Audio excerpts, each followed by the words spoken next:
Get ready to get here live, and we're online. Amen. We are here. We thank God for tonight. We want to welcome those who are joining us, whether you be joining us on Facebook or whether you be joining us on YouTube. Um, we thank God for you joining us, and we ask that you share this and let someone know that we're on. I believe tonight is going to be an encouraging and empowering. And I don't know why I'm looking over there because Cam is over here. Right. That's what I'm saying. Yeah, I was looking over there too. But I was just staring over there. But I believe this is going to be an encouraging and empowering night. Let me tell you how this first started before we get into it and stuff. And I believe there's a lot of information that this young lady has, and that she's gonna share, and we're gonna share tonight. Um, we were sitting in the car, and we were just discussing some stuff. If anybody knows our daughter, anybody's ever been around her, and let me tell you a misunderstanding, a misconception some people have, because she's not a yapper. You know, she's not gonna publicize her business to you. She goes through things believing and trusting God. She's not always going. You're not always going to know all of her business. She's not going to do that. And it doesn't mean that people like that are stuck up. It just means that they're trusting God and trusting God's investment in them. And sometimes the more people know about what you're going through, the more they try to tell you what they don't know about what you're going through. And so she's that kind of person. Yeah. But we were sitting down in the car, and we just started talking about life. We started talking about some things that people go through and the things they have to deal with when going through some things. And she began to talk about some things, and it blessed me. I said, wow. I said, people in life general needs to hear this. And I said, so we need to set a platform and a time where this is shared, and where she begins to share this with people, because in our life, and one of the things the Lord said to me in helping to set this up was that there are plenty of things that go bad in our life. There are things that go bad. There are things that we make choices about, or we make decisions about, and sometimes people on the outside seem to think that I made those choices just to be bad. I made those choices to rebel against the norm. I made those choices to show that I can make choices because I want to make choices. And sometimes these choices that we make seem good at the beginning, but as they unfold, the decisions that we make in those seem to cause it to go sour, or things go sour. They just go sour. We don't plan it like that. And then we get in them. And once we get in them, now we're at a place of, now how do we deal with this? How do we make the best out of this? How do we turn this thing around? And at the beginning, this is where sometimes I believe it blows people's mind, is that when we first find out that it's not good, how come I don't just get out? Well, that's the thing that Tony's going to share, and that's the first kind of thing I want to throw out to her, and I want her to remember this as I say this last statement. How do we don't just get out? Well, we don't get out. We don't get into something, no matter how bad someone else looking inside may see it. We don't get into something just to quit. And it may seem sometimes like an emergency to me and stuff, when it may not always seem like an emergency to them. Now, I'm not saying, and neither will you hear her say, that we need to just lay down and let things go the way they are. But it's not as easy as the outlookers. We can, on the outside, we can have this kind of energy of observation that sometimes gives us more power and strength to make a decision that people on the inside sometimes don't make. So I guess the first question is or the first statement that I want you to roll off of is, no, we don't get into something that for it to go bad. But sometimes we get into stuff and it turns sour, or it turns toxic. And now I have to decide, what do I do from here? Where do I go from here? Where do I get the strength to do this? Can I do this? And what is my next? You know, and this thing defines relationships, defines jobs, define connections, define church. Church people. It doesn't just, and yet the main course, yes, is about relationships, but it doesn't not just that. Life itself can be toxic. Right. And so there's things we have to deal with. And so Tony, where we at? What do we do? We're in this position and stuff. We're in life. We done made a decision, we made a choice. Okay, now this choice is forcing me to think about some things. Like how to get out, or what are you doing? Oh, how do I get out? How do I deal with this? How do I get myself to make the choices that may feel comfortable to me, even though they may not be right. They may not be right. They may not, but those are the choices or processes sometimes that I find myself going through when I end up making a choice or making a decision that turns out to be toxic or doesn't turn out to be beneficial to me. I think first for me, the first thing that I did was I had to realize why I got in it, why I made the decision, why I felt like it was important to get into such a big commitment and make such a big life choice without thinking about it or without weighing the options, because before I got into the situation, it was sinful. So I felt like if I do this, I'll fix it. Right. And instead of fixing it, I messed everything up. And I didn't realize it at the time. It was a quick fix. I thought, okay, everybody is saying this, so let me just go ahead and do this and then fix it, and everybody over here be quiet, and then it'll be fine. Wow. But instead it wasn't. It just turned into something even more toxic and turned everything upside down. Now, before you go on, I want everybody to hear. I'm looking over at Ken. I want everybody to hear what she said. We make choices sometimes, and we hear a lot of voices. There are a lot of things. We hear voices sometimes, and they're not saying anything. We see them by actions. We see them by attitudes. We see them by behaviors. And sometimes we assume or we form that some behaviors or things are saying things to us. So now what we're trying to do is not only answer with maybe I made a bad decision, but I have to answer with maybe somebody else also thinks I made a bad decision. So now and as she said, when I first started making a decision, when I started doing it, it was sinful. So now I had to deal with the sin part of it. But sometimes what we need to understand is that sometimes the decisions that would be right in other circumstances or situations may not be right in this one. So now here comes a whole nother door being opened, because I'm answering off the consciousness of other people and not listening to the wisdom that I would normally have. I had a question with that. With the decision that was made, how come it is that, it's not just that one decision that can be made? Okay, a decision, when it comes to a point, okay, I have to make a decision. It's either to get out or go deeper in. What makes people make that decision to go deeper in than to get out? For me, I felt like, well, y'all know me, I just didn't do relationships at all. So I felt in my head, well, maybe I should just go ahead and try this. It won't be that bad. But in the back of my mind, I knew it was wrong because of the way I did it. Young. So, yeah.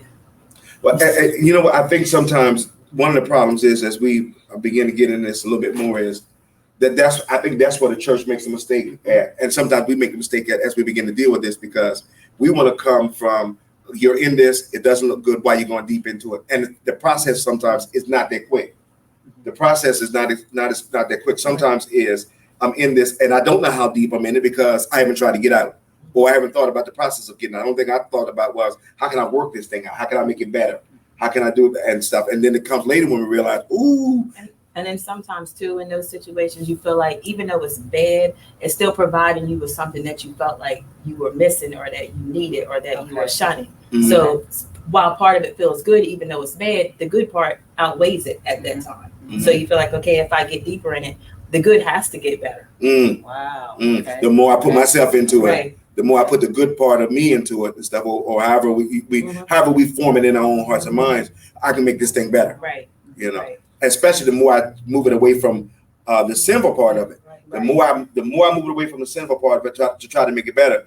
I know it's got to get better. Twisted way of thinking, because it's like, okay, yeah, I'm living in sin, but now I'm not. So it's gonna be all right, but it's really not. Wow.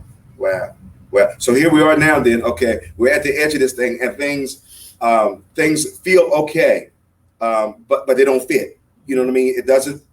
I know.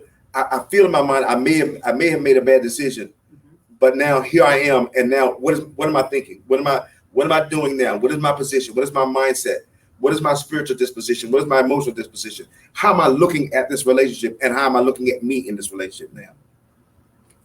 To be honest, I ignored a lot, because I felt like one thing a lot of people in this position feels like, okay, I feel like I'm okay. I did the right thing. I don't know why everybody else is upset. I don't know why everybody else sees a problem. I don't know why everybody else is saying this to me or saying that to me and saying I did the wrong thing. But it took me a lot to think, okay, sometimes you feel like people are in your business when you're doing the wrong thing. And one thing I thought was, when there's a fire alarm, a fire alarm doesn't go off if it's not a fire. Right. So the people that surround you, they're alarmed and they're alarming you and warning you because there's something wrong, something that's going to happen, and they see it and you don't. But until you can see it yourself and feel it yourself, you will just keep living it and you're going to keep going further and further into it. And that's what I was doing. I felt like I was fixing things by changing my behavior, changing myself. Like it got to a point where I didn't even know who I was anymore. I was becoming something that I didn't know because I thought me changing me would make my situation better, but it wasn't. I was losing everything. Wow. While I thought I was fixing everything, I wasn't. It was just such a warped way of thinking. I didn't even know what to think sometimes. Wow. What were you doing? Okay, you weren't in a relationship by yourself. No. You know, and I'm saying it because the question I'm going to lead to. Okay, you're not in a relationship by yourself. You're not existing here by yourself. You're not living here by yourself. You're living with someone else. And this someone else, did it ever come up, or did you ever think that this person that you're now involved with, this person that you're now married to, this person, they need fixing? How can I fix them? How can I, you know, and what pressures did that put on you as you begin to not only take on the responsibility of fixing you or making yourself feel comfortable, making yourself feel acceptable in this thing, but also now you had to deal with somebody that somehow, some way looked like things weren't fitting right, and you had to somehow reach and fix them, or if that was the case. Honestly, that was part of the catch that brought me in, because it's like this person is feeding damage. So now I'm feeling like, okay, well, now I got to fix this because they're coming to me and they're damaged. They didn't have this, they didn't have that. I can do that. I can give that. Even though I don't have anything, I still can give you that. I can help you fix that. But then it just became toxic. Do you know what like gaslighting is? It became that, like, you're doing this and you're doing that. And if I come up to you and I bring it up, you're looking at me like, no, it's not. So now I'm questioning myself. I'm questioning my own sanity. I don't even know what to do because I'm trying to help you, trying to fix you, trying to bring it up. But you're telling me it's not happening. So now I'm questioning my sanity, questioning everything. I'm just lost. Wow. And, you know, that's amazing that you brought that up, because as I was doing some studying and stuff in preparation, one of the main key things that comes up in toxic relationships when they begin to manipulate or begin to they gaslight, and you actually begin to think, a question in your mind, not only am I hearing it, are the people crazy that's trying to tell me that I'm crazy? Then you find yourself apologizing for things that you didn't do wrong. They did something wrong. They're wrong, but you're apologizing so they'll stop being wrong.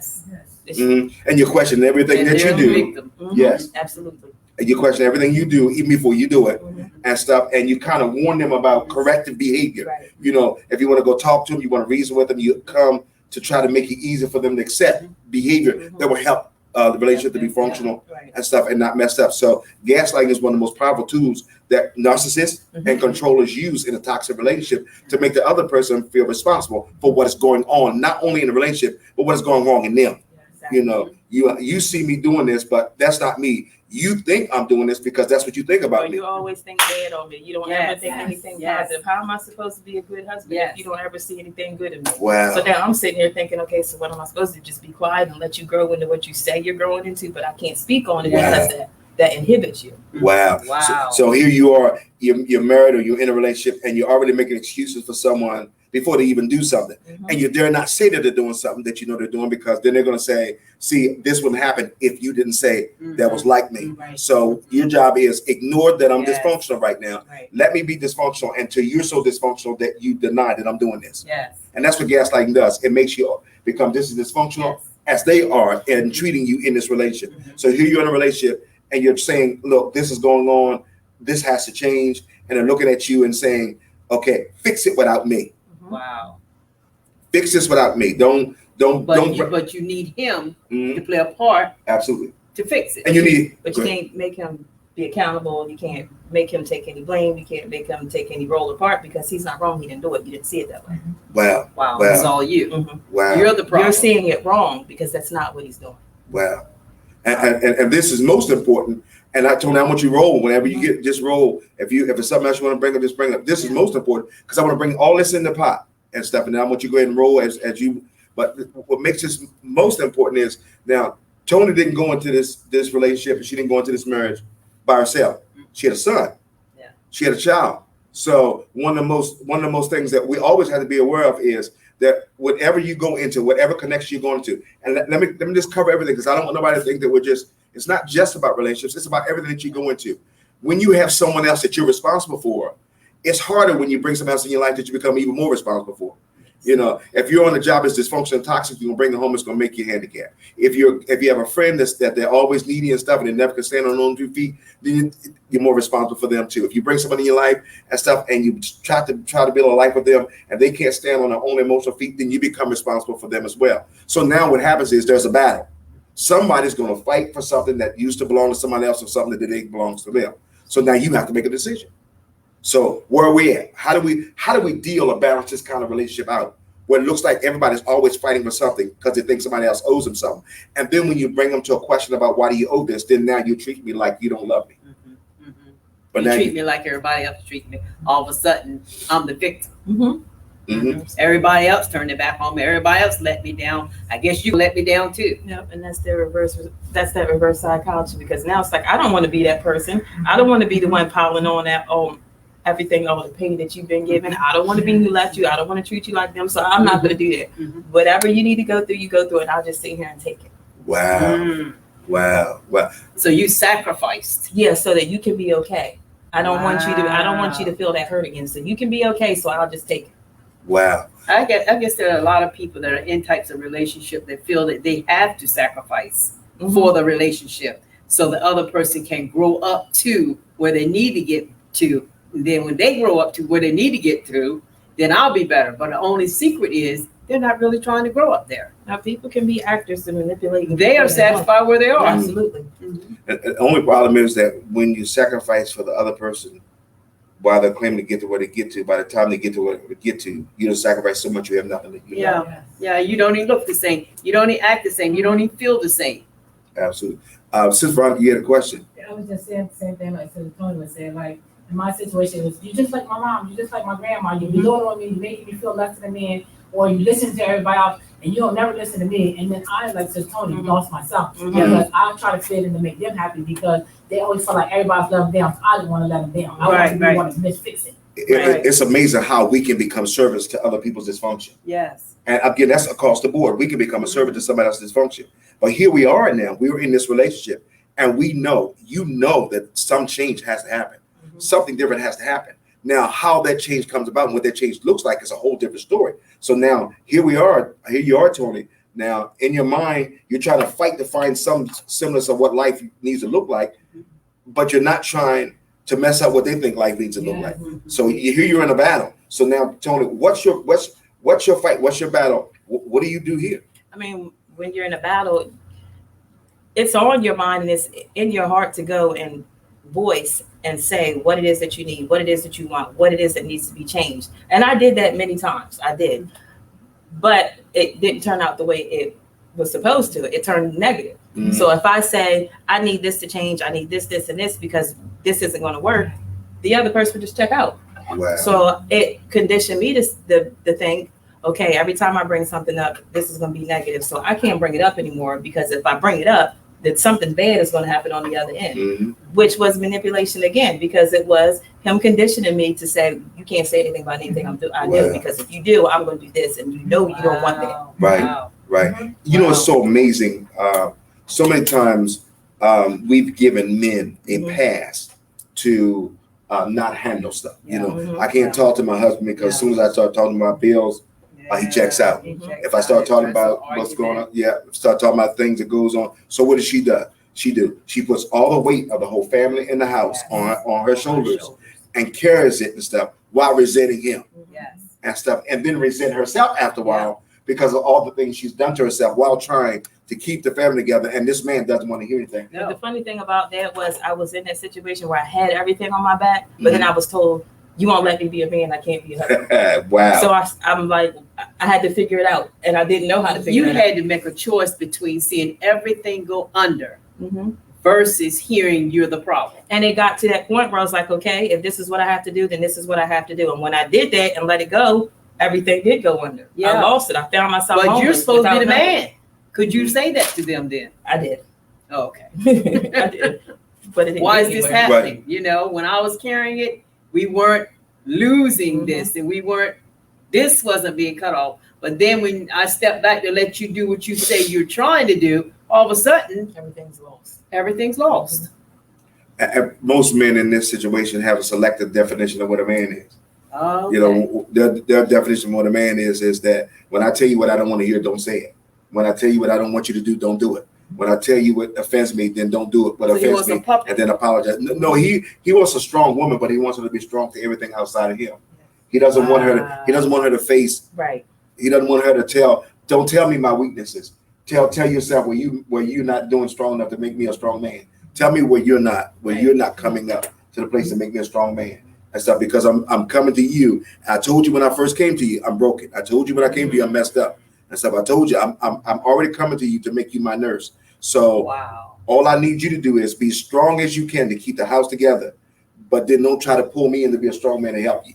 You know, you be the jack, and all I be is the leveler. I'll tell you how level it is. Right. You the one gonna be the jack. And then you give me the credit for it for being a strong man, even though you did the work. Well, I don't care if you give me credit. Just don't tell me when I'm not doing it.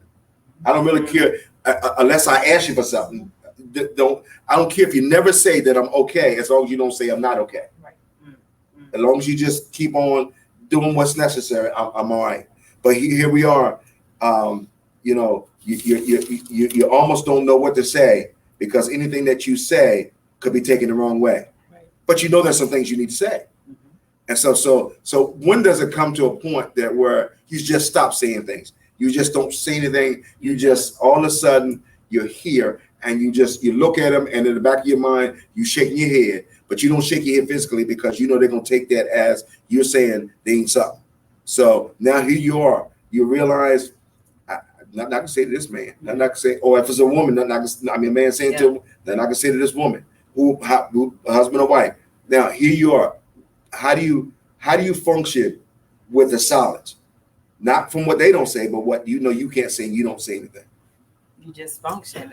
It got to a point where it was just like I was okay. That's who I was. I was okay. Wow. You do what you want. Okay. I'm not paying the bills. Okay.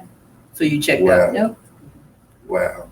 Because I couldn't do anything else. It got to a point where it was so manipulative that I had to depend on this person. I couldn't depend on anybody else but them. We had these kids. I was always about to have a kid. So it was like our life was in their hands. These angels. Our life was in their hands. So These angels. I'm not even going to. So I had to, in some ways, like dumb myself down because I knew that if I stirred anything up, it would be a mess. And I had these kids that I had to worry about. So I just had to take it. Wow. Now here's something else I need you to talk about too, because there comes a time where kids to a man or woman like this becomes a problem. Mm-hmm. So, and there are different ways that they can become a problem. And until those who are in toxic relationship understands that what you're fighting for or what you're fighting against, it may not be anything that you've ever experienced and stuff. It will throw you off balance when you first see it. So, can you explain the different ways that kids can become a problem to a man like this? Well, at first, in the beginning, it was a problem because me and my son were like this. That was Right. I was all he had, he was all I had. So it was a problem because he felt like it wasn't normal. He felt like it was out of the ordinary. A mom and his son is not supposed to be that close. You're not supposed to do this for him. He's not supposed to have this. He can't do this, this, and this. And it was a very big issue. Wow. And what I came to know was it was because he didn't know that. He didn't get that when he was growing up. So he felt like what he got was right and I was wrong. So it was always a fight. If I did this, it would be something over here. So am I going to appease you to shut you up, or am I going to continue doing what I'm doing for my child? That was a decision I always had to make. And it was always a childish battle and fight. Wow. One of the things I do want to say, and I hope that every woman who is single or in a relationship with a man that struggles like this to understand this. You can't fix what mama broke if he won't let someone be a mother figure to him. And see, with this situation, it wasn't that he wanted to fix it. He always wanted someone to blame, something to blame. Wow. So it's always going to be with him because he doesn't want to fix it. He wants to be angry. He wants to have that as his patch that he can present to somebody to get what he wants. Right. That's not something he wants to fix. Wow. Isn't that amazing? And sometimes we think that people don't always have a reason to be angry. There are people that come from broken situations. Absolutely. You know, if I hadn't experienced brokenness in my life, if I hadn't experienced where dad wasn't there, if I hadn't experienced that mom wasn't always what mom needed to be. My mom was a great mom. She was a hard working mom. Yes. but I can't say I got all the nurturing that I needed to get. I didn't get all the lessons that I needed to get. Some of it was mine, and some of it was that she didn't know. She grew up and had to work early. Yeah. My dad was a Rolling Stone. Everywhere latest hat was on, and stuff. So that's just how it was. I had a stepfather that, that he drank, and he just did his thing. So I had a raw definition of what a father was all about. I did, but I sung a song. She was. I said it really hard. Oh. He left you alone. I was trying to remember the last part of the verse. That's why I just cut it off. Went on. But so I had all these mixed up things, ideals in my mind about what a father figure, what a mother figure was all about, and stuff. But I allowed myself to be committed to a process. I really did. I allowed myself to be committed to a healing process, to a process of learning and identity and stuff. When I came in, when Pastor Flowers and I first got married, I wasn't fixed. I was not fixed. I wasn't together. I didn't understand what it meant to be in a functional family, but I was willing at some stages to learn. Not all stages. At some stages, I was willing to learn. And when I learned it, I made myself responsible for what I do from that point on. And then all of a sudden, these children came and stuff, and I had to understand, wait a minute, I could either blame what my daddy didn't do, what my mama didn't do, or all these kind of things, and then leave my kids out here trying to find what it means to identify what function is. So then, and so when we first got married, I remember when Brother Jamal was saying the same thing. I'd get a job and quit. I'd get a job, honest to goodness, I get a job long enough to get a Milky Way and a cheesesteak. I didn't stay on anything long, and I realized, wait a minute. I can make excuses of not trusting people because there was nobody that ever invested any trust in me, or that I ever invested any trust in. Or I can say, wait a minute, I can't waste myself like this. I can't waste her life like this. I can't waste my children's life like this. I can't. It wasn't anything about ministry. This was nothing about ministry. This was about life. I don't care what you do in ministry. If you can't learn how to function at a personal basis with people who are connected to you in life, ministry is not going to mean anything. No. So I had to bring myself to understand I got to be responsible and stuff. So why am I saying that? Men can come to you with all kinds of excuses about what mama didn't do. But where in this life are they going to take responsibility for what they're not doing? Mm-hmm. Somewhere in this life, I had to say, this is what I'm not doing. And one of the sad cases, and Tony can pick up on this, is that sometimes you run into a man that no matter how much you try to invest in him what's good, he still wants to make excuses for what's not good. He always wants to remember how they weren't there. Nobody ever cared about me. Nobody ever said anything good about me. And stuff. And the reality is that somewhere in all of our lives, somebody has tried to invest in us. Somewhere. Somewhere. Yes. The thing I look at too with a lot of men and some women that are, in that area that we're talking about, is they will tell others how to get it done. Mm-hmm. But they can't seem to find a way to get it done themselves. Mm-hmm. Man, you need to do this here. You need to take care of your children. You need to do this. You need to get a home. You need to get a job. Hold on to a job. Tell them verbatim what they need to do, but they won't do it themselves. The reason why it's so easy is that they have this strong, proficient woman in the home that they think they have in tow and stuff. So they tell that man what to do because they're not sure about what his future is, and they feel guilty to a degree about what they're doing, and know that, but they're not going to do what it takes to change. Mm-hmm. And they will tell, if you ask most men, even in that situation, how'd your wife? I got an awesome wife. Mm-hmm. Well, do you think you're doing all you can for your wife? Man, I got some issues. My whole life has been a whole lot of issues and stuff. I'm just trying to find myself and stuff. And then you ask, gosh, you've been on vacation that long. When are you ever going to go back home to yourself and find yourself? And when you're ever going to deal with those issues? If you know you got issues, what plans do you put in place to work with it? And how long do you think somebody else is supposed to swallow those issues because you have those issues? But the question is, Tony, I don't know what you have. Is anything you want to bring out before? Tony, here you are. Why don't you just leave? Why don't you just get up and just leave?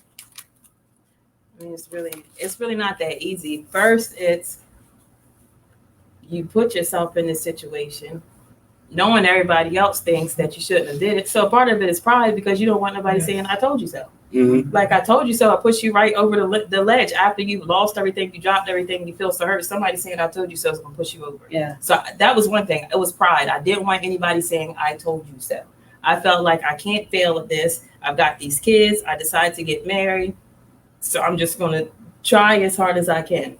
Two is I did leave. I did try to leave, but it's manipulating words that I allowed. And now looking back at it, I can't blame the other person for everything because I did allow a lot. Mhm. I allowed it to reel me back in. Every time I got reeled back in, I was in deeper. Wow. Wow. Sometimes it's hard to gain footing and traction when you just allow yourself to just be manipulated and manipulated and manipulated. And you feel like, okay, I'm the Band-Aid here. And if I leave, this person is going to fall Wow. apart rather than worrying about myself. Now the guilt starts to hit. Right. You know. So I feel guilty for staying in a place where I'm not being valued, I'm not being taken care of, I'm not being pulled into. And instead of me thinking to myself, well, I need to leave and get myself together, all I'm thinking is, if I leave, this Now is you gonna feel fall guilty apart. again. And I feel guilty. Wow. Wow. Isn't that awesome? That's You know, sometimes we think to ourselves. I remember we used the illustration I was talking to from when Talisha was talking about, oh gosh, I should talk about the job, should but the job she was on. Well, retake it. Look. Well, well, I had a question. Hold on to your thought for a minute. I had a question. Hold on to your thought for a minute. I had a question with Tony. We know the situation. We know what went on. We know, the decisions that you had to make. We saw you in a lot of thought, a lot of time. We saw how when things came up, how you worked very, very, very hard to solve them, and how when things come up, most time they fly the coop, and you're left there to fix it. And a couple times you allowed them to come back in after it was fixed. Now, can you talk on that about how sometimes, what makes a female fix it and then let that person come back? Desperation, honestly. They didn't help you to fix it though. But your mind isn't there. When you're in that situation, your mind isn't thinking logically. You're desperate. You want to keep your family together. You want to keep your husband. You want your kids. You want everybody to be in the same place. It's desperation. No matter how embarrassing it looks from the outside, no matter how embarrassing sometimes it feels, it's desperation. Okay, you went and did this. We'll talk about it. Okay, well, if you want to come back, just come back. and it's easy for us. It's not logical, Right. but when you're in it, it feels logical. Right. You can say it's not logical, Right. but to me, it is. Mm-hmm. Mm-hmm. And that point, that situation, and what I was talking about was, I wasn't talking about nobody else. I didn't get this from nobody, but the circumstance was, remember when this, Lord Jesus, help us. This 20-year-old guy who was molested by his father-in-law at 8 years old, and we think to ourselves, how can this older guy at this age allow this to happen? Well, if your mind is frozen at a certain stage, it seems helpless to do anything else.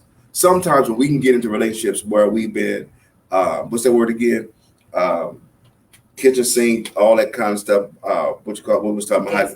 Gaslighted. Mm-hmm. So when we find ourselves victim of being gaslighted, all ability to reason what other reasonable people would think is reasonable, we lose that, because everything now goes to, if I walk out and they came to me as a victim, they're gonna be victimized again. So I don't know if I want to be a part of that. And then I want my home, I want my marriage and stuff. So I want to do everything I can. And I know they messed up, so they can't do it all by themselves. And then I got these children. I don't want these children to walk around without a father, even though he's maybe not being the kind of father he needs to be, but at least he's a man in the house. So what would seem reasonable to us who have the energy of outside is reasonable to the one who's captivated on the inside. Now, by no means as Tony, as Pastor, or myself saying, no, I'm not saying we don't do nothing. No. But let's understand why sometimes we're not doing what we need to do. And sometimes it's not as easy as, let me get up and go, because now I've given them the power to reason with me when it's not reasonable. And so here we are at the point, the next question, here we're at the point is, when you get to a place and you say, I'm through. Yeah. I'm just through. Yeah. I'm finished. There's nothing working out here and everything. Is it good? Is it profitable? Is it beneficial for me to go to them and let them know, look, I'm through. I'm not, I don't think this is working out. I don't think we can work out. Because I know we talked about one time that there's a place and time when you had to say, you know what, if I keep going to them, they're going to give me reasons why I shouldn't, and I'm going to fall for it, because they're good. They're good at talking, and they tap into some things that I don't want to see come to pass. I want to see my home broke. I don't want to see people looking at me and saying, I told you not to. I don't want to feel like people are saying I'm not to, because I'm responsible for the choices that I made. I'm just responsible for the toxicity because of the choices I made as the one who's bringing the toxicity. So now how do I handle this? How do I talk to this person, or do I talk to this person? What is our conversations going to be like? So for me, I couldn't have conversations like this face to face, because I would be wherever I was at, and I would say that when I get there, I'm going to say this, I'm going to say that, this is going to be like this is going to be like that. And as soon as he opens up his mouth, everything and all the confidence I had was gone. So now it's going to be whatever it is he wants, that's what it's going to be. Part of what I want may be in there a little bit. It might be a little bit of change, but nothing that I wanted, or nothing that I wanted to say would come to pass. Or I would say, you know what, this is done. I'm not doing it no more. And it would be certain things and actions and words I didn't like for him to say or do. And he would say it and do it. And he knew that would hit me. And I would be like, you know what, well, I'm going to back up. I'm just going to, I don't want you to do that. I don't want you to say that. So it would make me back off. So when it finally got to a point where it was like, you know what, it's over. We were separate. He wasn't around, and it was no chance of him being around. So it made it easier, gladly. It made it easier for me to say, you know what, this is done. This is over. Let me go ahead and do what it is I have to do. And that's where you drew your strength from. Yes. Because the situation happened where they called, so to speak, when am I going to come home? Why don't you let me come home? But you were stronger than it. I mean, that was happening all along. I mean, it can happen tomorrow. But I'm just saying it, for me, what made me have to think in my head, you know what, I need to get away from this, was me being absolutely embarrassed, absolutely broken, absolutely lost. I had to get all the way down to the bottom for me to be like, you know what, Tony, I don't know why you're doing this. You don't know why you're doing this. Nobody else knows why you're doing it, but you need to stop it. Absolutely. I had to feel something that I never felt before in my life ever, to finally realize, you know what, that's it. You have to stop. Okay, if you could name that feel, what was it? I don't know what it was. I was embarrassed. I was empty. I felt sorry to my kids. I felt sorry to everybody. I just felt sorry and empty and embarrassed. And I felt like I needed to your kids. I felt felt like put them in. Sorry to my kids that I put them in it. Sorry to my kids that I chose the life that I chose for them. Sorry to myself. Sorry to the people around me. Just embarrassed and empty. And I think I needed to feel that, because if I didn't, I would have continued going back. Say it again. It would have continued. I had to feel that. Absolutely. Sometimes, we try our best to stay away from, or try to keep people to staying away from certain feelings that will bring a change in their life. And like you said, sometimes we need to feel the embarrassment of where a relationship is taking us to, in order to realize that we need to make a choice for ourselves about how we're going to handle ourselves towards this relationship. And me being who I am, where I like to keep stuff, it was important for that to happen. It was important for it to come out. It was important for people to know. It was important to feel like people were pointing and laughing. It was important for me to feel that, because then it brought everything else back. Like, this was probably happening the whole time, Tony, and you just didn't realize it because you were so far in it. Do you want to keep doing that? Do you want to keep feeling embarrassed? Do you want to keep feeling sorry? Wow. Well, I'm sure there are a lot of people who may watch this later, or some who may be watching this now, who may look and may have an opinion about this, and look at women in this situation and think that they're just gullible and they're weak. No, their strength is suspended. And sometimes their strength is suspended because they think that what they can do is make that other person better, and all they're doing sometimes is making themselves worse. We in many cases, there's some friendships that we get into, and that friend is not good for us. That friend is not a benefit to us, and we suspend our own value to try to help that friend to discover the best in them, and we do that and not realizing you're losing yourself. Absolutely. And that's so funny too, because at the end of the day, even though with the marriage, and it's weird for me to say that was my friend.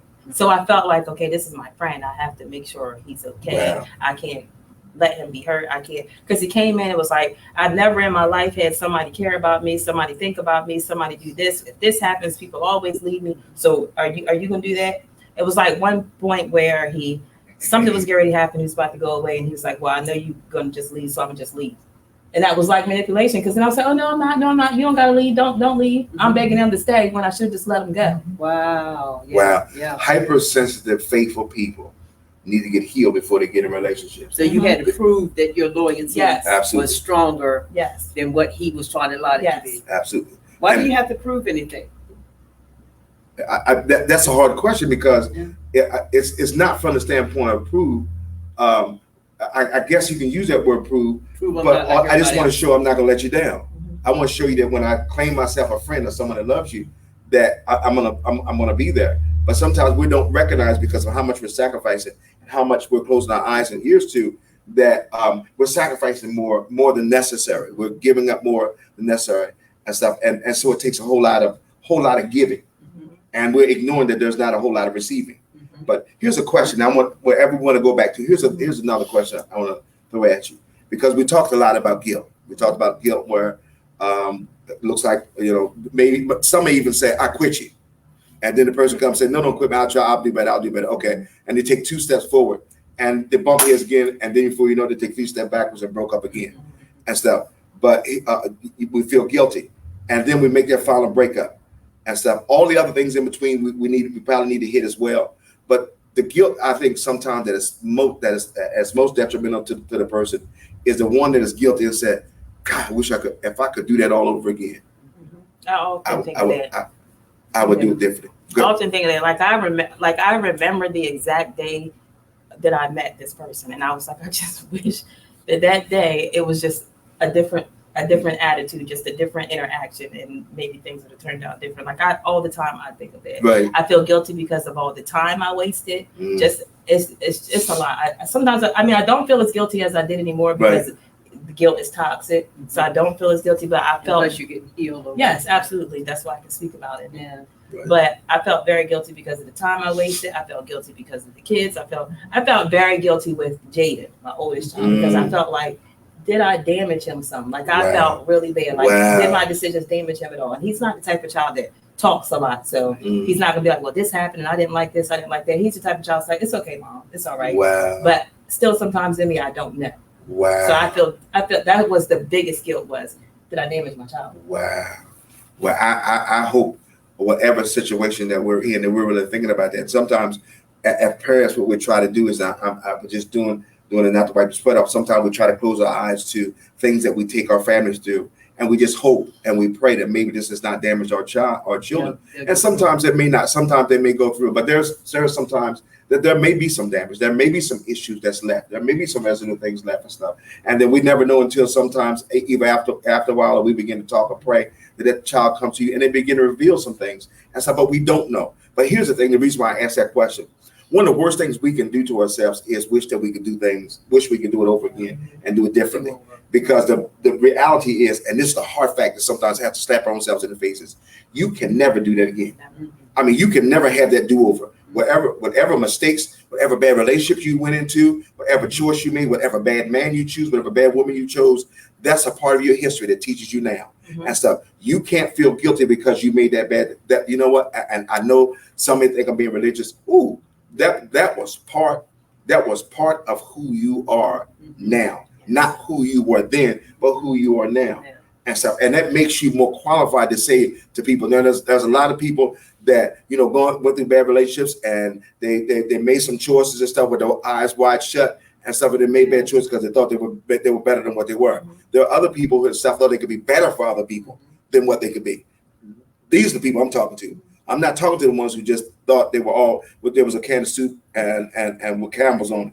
I'm talking to the ones that thought they could be better for someone else. They had this Florence Nightingale syndrome, didn't think they had it, and stuff. And they just want to help somebody. They saw so many people broken. They saw so many people messed up and stuff. To the red flags. Absolutely, they just jumped in because you they thought felt like you were needed and wanted by somebody else. So it was like, I've never felt like this before. So I'm going to stay around here because somebody needs me, somebody wants me. I gotta fix this. Absolutely. But let's jump back, and I think especially all single mothers. I got all my girls are single and stuff, and they're mothers. So the single mothers. So my job, my thought is that whatever relationship you get into and stuff, and we got young ladies here who are single and stuff, unless they got a husband somewhere, like we don't know about it. When they go away, we don't know what they may have done. They may have went away and maybe married and stuff. I don't know. I don't know. She may went to the justice of the peace, like you said. I don't know. She come back off of happy and stuff. I don't know. She got married or whatever.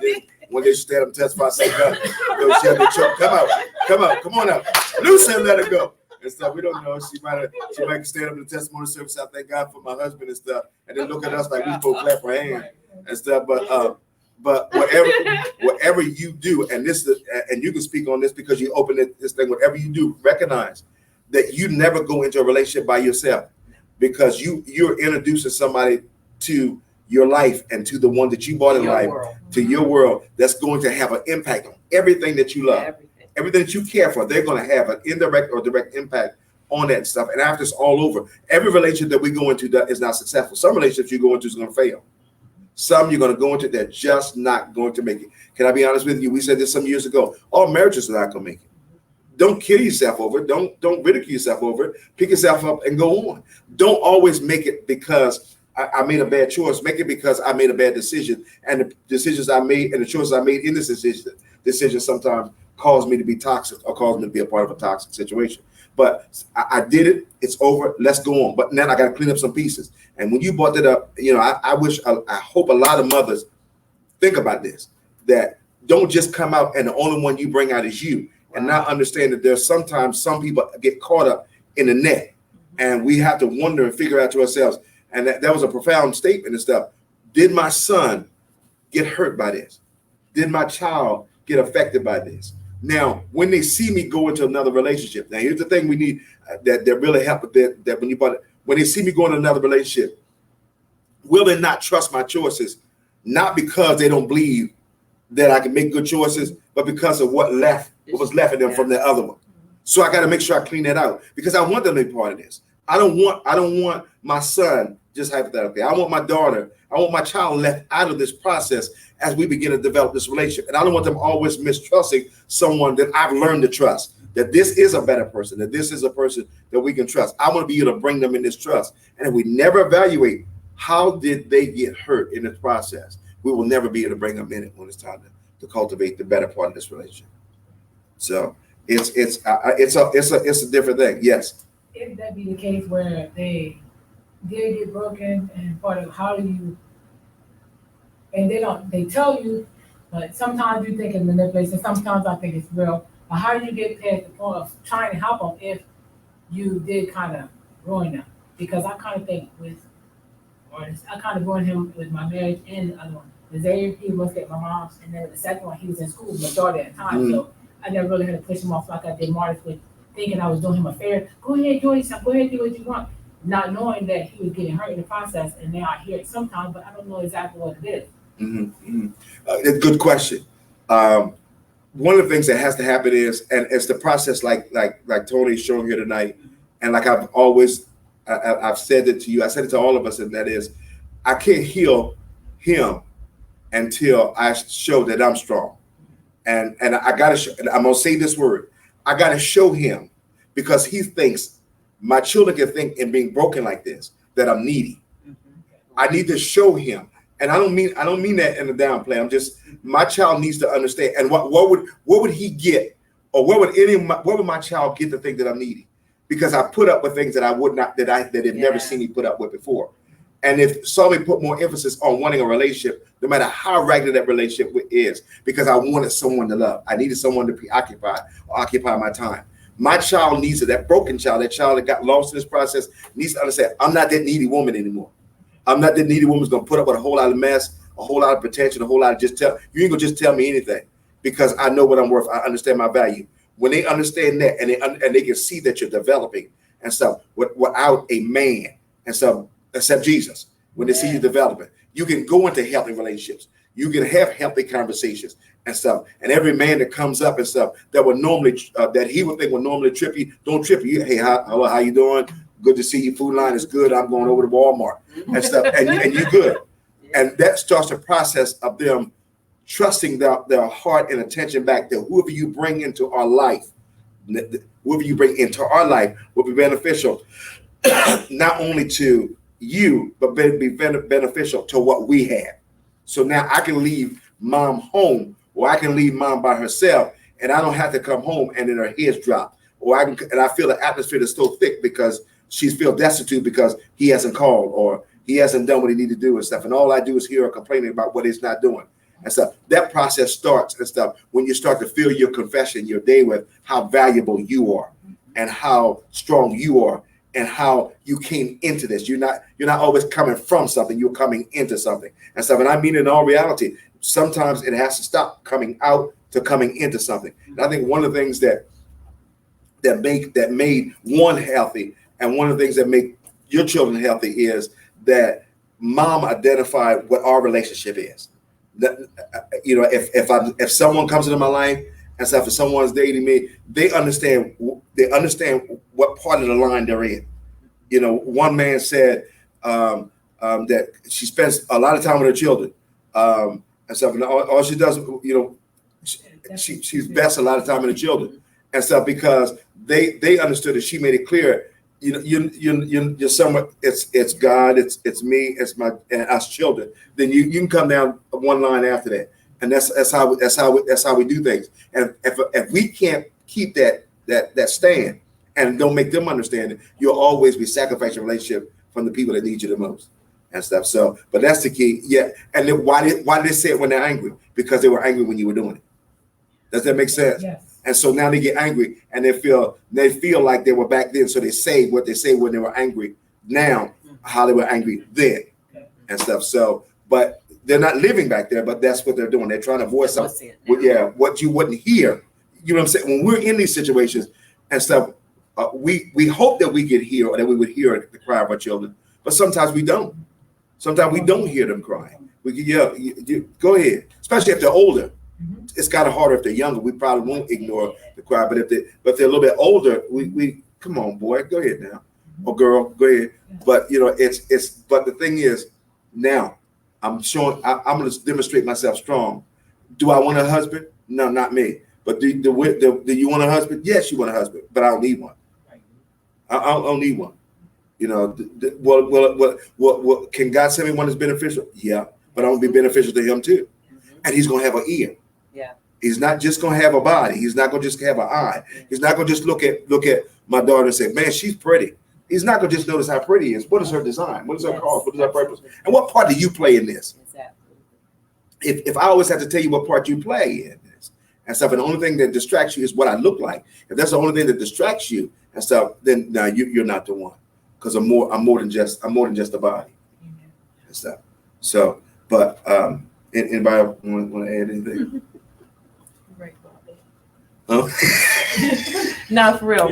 The last thing you said about being more than just something that's superficial or surface, I didn't know that then. Wow. So I didn't consider that, because at the very beginning, I was thinking today, we had conversations and I would always want to know, well, what is it about me? Or it was one time we had went to you had some type of marriage thing and you would ask a question and he answered it and I wanted to crawl underneath of my seat. Wow. Because of the answer that he said. It was so superficial, it was so surface, and I was like, that's all he thinks of me. He doesn't even know who I am. And now I consider it and like I should have known then, but I just didn't. I didn't recognize it. Right. And that's one of the things about going on. What we don't know, what we did not know then, we can absorb it and go on. Again, remember when I used the thing about, God, man, I wish if I could do that all over again, I wouldn't do the same thing. You don't know that. I mean, you can say it now because we had the information and we have the experience to say not, but you didn't have the experience back then. Right. So if you were back into the same point with the same kind of question, the same kind of challenge, you do the same thing again. You know, it's amazing how information, experience, and stuff will give us the strength and the wisdom to not do what we did back then when we're not there no more. So the thing is, we learn and we grow from this. And I want to say this before we see if Tony have anything else you want to add, Pastor have anything you want to add before we get ready to close. I think we need to. I think you need to do more of this, because I think there's single ladies out there, and I'm throwing this out there.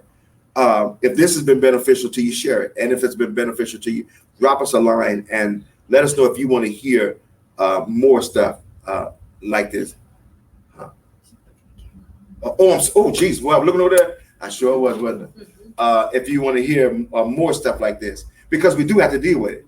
It doesn't always feel good to go over things. And I remember, sometimes we don't like to deal with things that have caused hurt, division, or problems. Mm-hmm. But until we deal with what's causing me to mess up, I can never get to what causes me to be better, right, and stuff. So there are some things that we do need to talk about. There are some things we need to discuss. There are some bad choices that we try to just close our eyes and our ears to and stuff. But when we come face to face with them, we realize I have really grown from this, and I've done.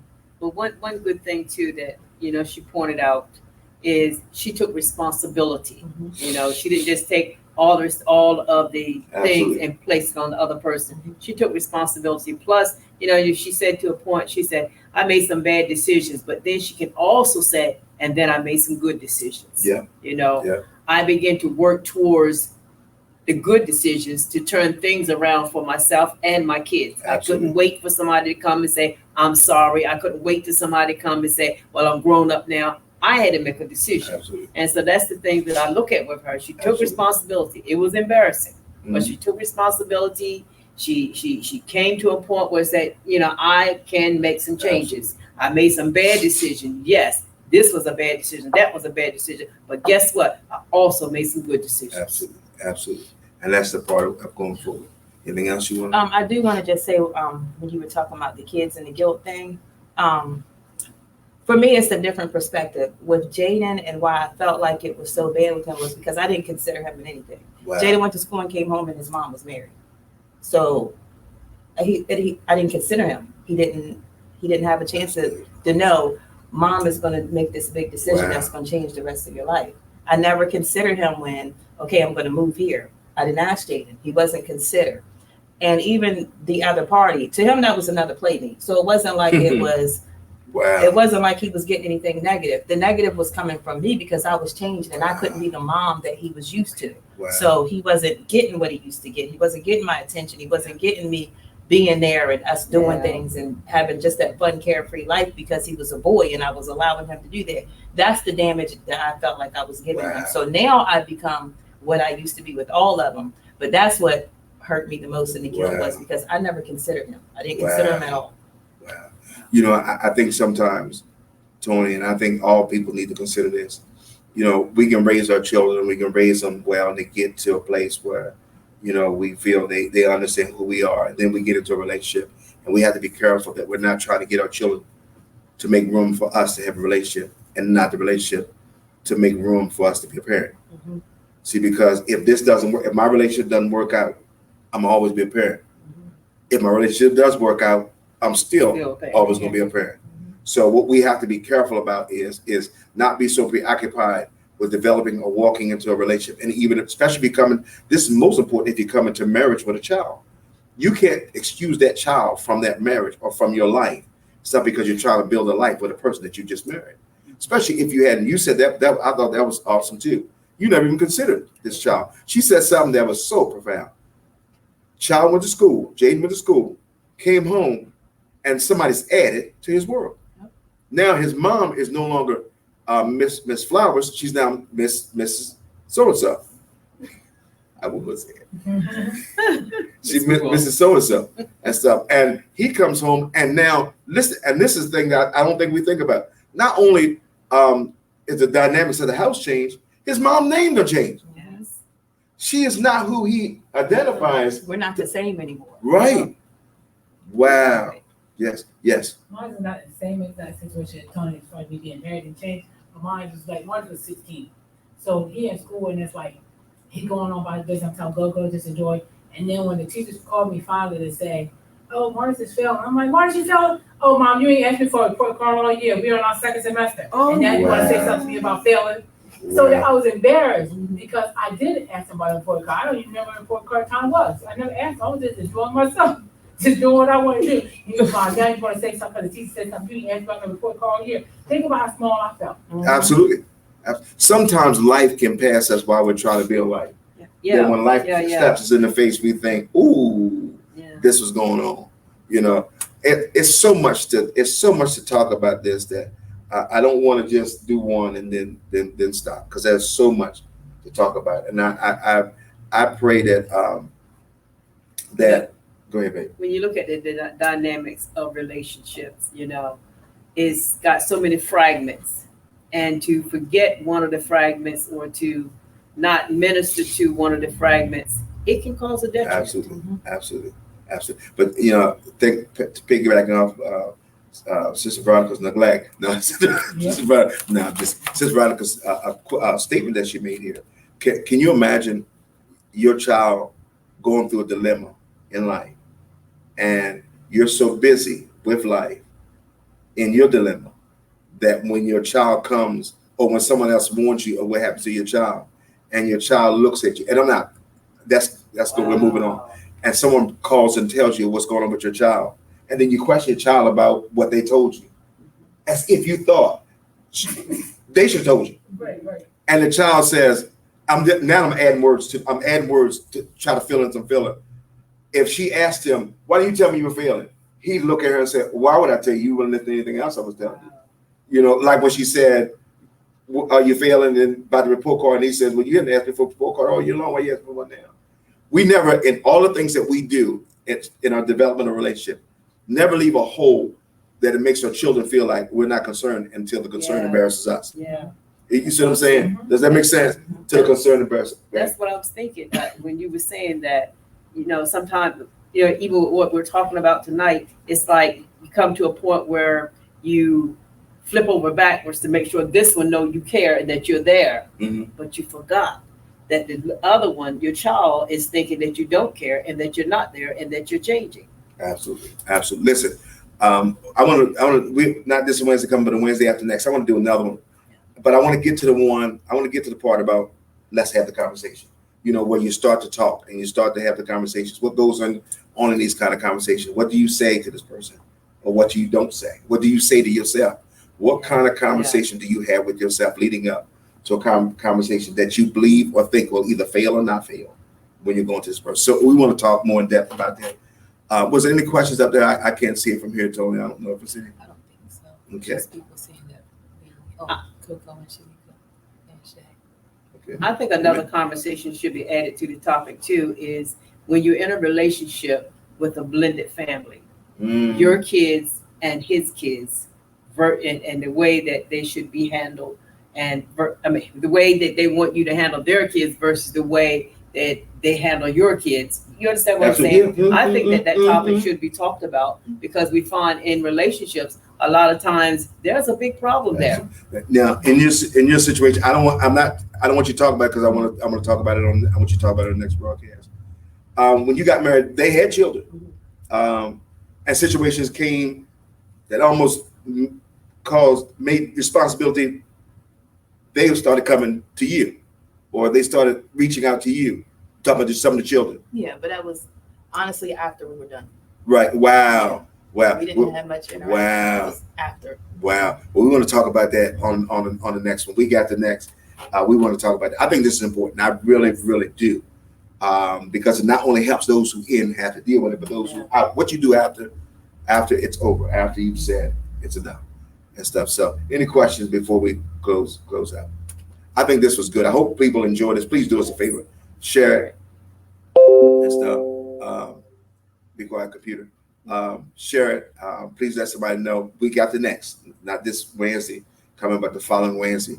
We're going to do another one. Yes. And we're going to talk more about some of the things that we talked about that we need to have the conversation and we need to deal with. Yes. Okay, I'm in this thing, and sometimes in these relationships where things happen, sometimes the children on the other side becomes a difficult problem to the relationship and stuff. And sometimes we, as time goes on, we realize why there may have been a difficulty, and then how do you deal with that while you're in it, and then after you come out of it. So we're going to talk about that on the next broadcast. Listen, if you're out there and you enjoy this, if you want to sow a seed, you can do so to Cash App, $ FEDC 2020. Please, you can do so. But listen, God bless you. Please share this with someone else and let them know about the program, and that we got the Wednesday after next coming up with another discussion that I believe will be beneficial to those who are struggling and those who don't think they're struggling and stuff, and how to deal with those things. Amen. So listen, God bless you. See you again on the next one. Amen. I was still looking at the thing because I know when to close. It's kind of hard.